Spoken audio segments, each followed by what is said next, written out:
இப்போ நம்ம சிக்கன் மசாலா பொடி எப்படி செய்கிறதுன்னு பார்க்கலாம். இது நம்ம மொத்தமாக ப்ரிப்பேர் பண்ணி ஸ்டோர் பண்ணி வச்சிட்டோம் அப்படின்னா நம்ம சிக்கன் குழம்பு செய்கிறப்பலாம் இதை யூஸ் பண்ணிக்கிடலாம். இதுக்கு ஃபஸ்ட்டு ஒரு கடாய் எடுத்துக்கலாம். எடுத்துகிட்டு அதில் 1/2 கப் மல்லி சேர்த்துக்கலாம். சேர்த்துட்டு அதை நல்லா லோ ஃப்ளேமில் வச்சு நம்ம இதை ட்ரை ஃப்ரை பண்ணிக்கலாம். இது வந்து லேசாக செவக்கணும், அது வரைக்கும் நம்ம இதை ஃப்ரை பண்ணிக்கலாம். நல்லா லோ ஃப்ளேமில் வச்சு ஃப்ரை பண்ணால் அப்போ தான் அது நல்லா ஃப்ரை ஆகும். இப்போ இது கலர் சேஞ்ச் ஆகிடுச்சு. இப்போ நம்ம இதை அப்படியே எடுத்து ஒரு பிளேட்டுக்கு ட்ரான்ஸ்ஃபர் பண்ணிடலாம்.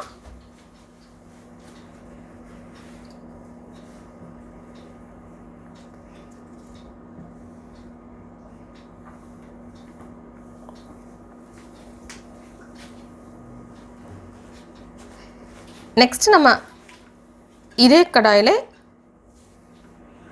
1 டேபிள் ஸ்பூன் மிளகு சேர்த்துக்கலாம்.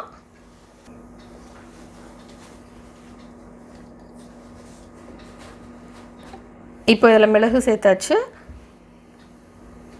நெக்ஸ்ட் இதில் சீரகம் சேர்த்துடலாம். 2 டேபிள் ஸ்பூன் சீரகம் சேர்த்துடலாம். நெக்ஸ்ட் இதில் 2 டேபிள் ஸ்பூன் சோம்பு சேர்த்துடலாம்.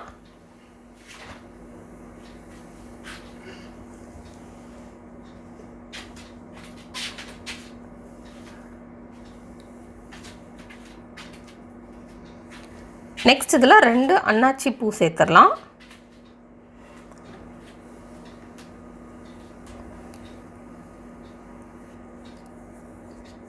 நெக்ஸ்ட் இதில் 3 துண்டு பட்டை சேர்த்துடலாம். நெக்ஸ்ட் இதில் கருப்பு ஏலக்காய் 1 சேர்த்துடலாம்.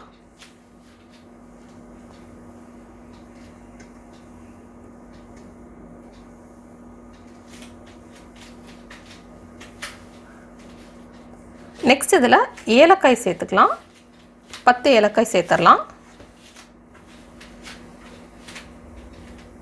ஏலக்காய் ஃப்ளேவர் உங்களுக்கு ரொம்ப பிடிக்காது அப்படின்னா நீங்கள் 7 இல்லைனா 8 ஏலக்காய் சேர்த்தா போதும்.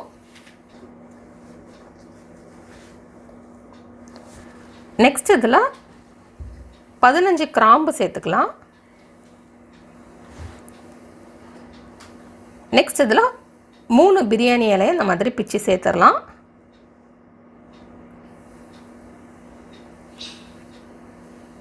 நெக்ஸ்ட் இதில் 5 முந்திரி பருப்பு சேர்த்துடலாம்.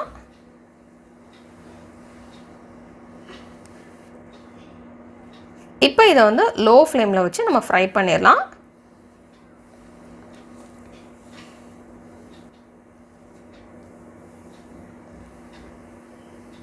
மூணு ஜாதி பத்திரி சேர்த்துடலாம்.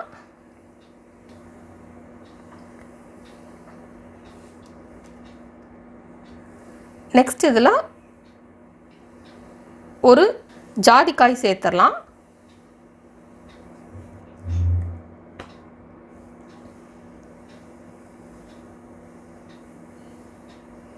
சேர்த்துட்டு எல்லாத்தையுமே நம்ம லோ ஃப்ளேமில் வச்சு ஃப்ரை பண்ணிடலாம். நெக்ஸ்ட் இதில் கொஞ்சமாக கல்பாசி சேர்த்து ஃப்ரை பண்ணிடலாம். இப்போ வந்து எல்லாமே கலர் சேஞ்ச் ஆகிற வரைக்கும் நம்ம ஃப்ரை பண்ணிடலாம்.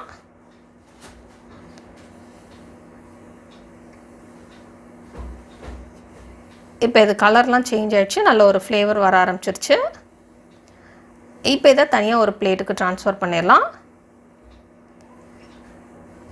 இது வந்து நம்ம ப்ரிப்பேர் பண்ணுறப்ப எதுவுமே தீஞ்சு போகக்கூடாது, இல்லைனா அந்த ஃப்ளேவரே நல்லா இருக்காது.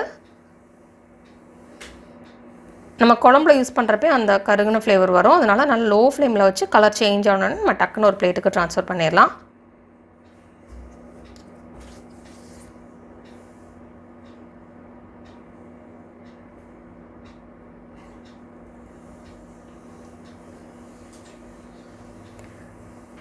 நெக்ஸ்ட் நம்ம அதே கடாயிலே கொஞ்சமாக கருவேப்பிலை சேர்த்து ஃப்ரை பண்ணிடலாம்.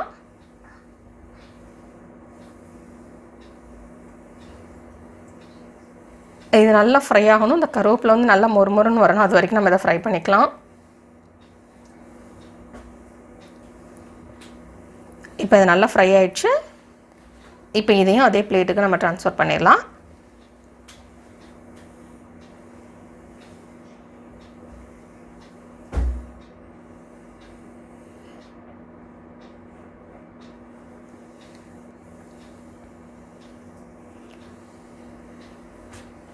இப்போ நம்ம இதே கடாயில் 20 சிகப்பு வத்தல் சேர்த்துடலாம். சேர்த்துட்டு அதையும் லோ ஃப்ளேமில் ஃப்ரை பண்ணிடலாம். ஃப்ரை பண்ணிவிட்டு இதையும் நம்ம ஒரு பிளேட்டுக்கு ட்ரான்ஸ்ஃபர் பண்ணிடலாம்.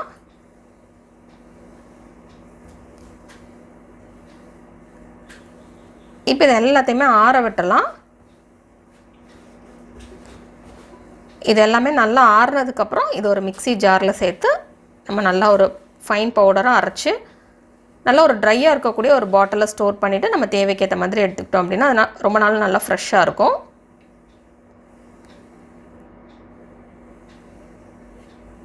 இப்போ இதை அரைச்சாச்சு. இப்போ நமக்கு சிக்கன் மசாலா பொடி ரெடி. இதை நம்ம சிக்கன் குழம்புலலாம் யூஸ் பண்ணிக்கலாம். இந்த ரெசிபி நீங்கள் வீட்டில் ட்ரை பண்ணி பாருங்கள். இந்த ரெசிபி உங்களுக்கு பிடிச்சிருந்தா லைக் பட்டன் கிளிக் பண்ணுங்கள். உங்கள் ஃப்ரெண்ட்ஸோட இந்த வீடியோ ஷேர் பண்ணுங்கள். மறக்காம இந்த சேனலுக்கு சப்ஸ்கிரைப் பண்ணுங்கள். இந்த ரெசிபி ட்ரை பண்ணிட்டு எப்படி வந்திருக்கு அப்படின்றது கீழே உள்ள கமெண்ட்ஸ் பாக்ஸில் மறக்காமல் சொல்லுங்கள்.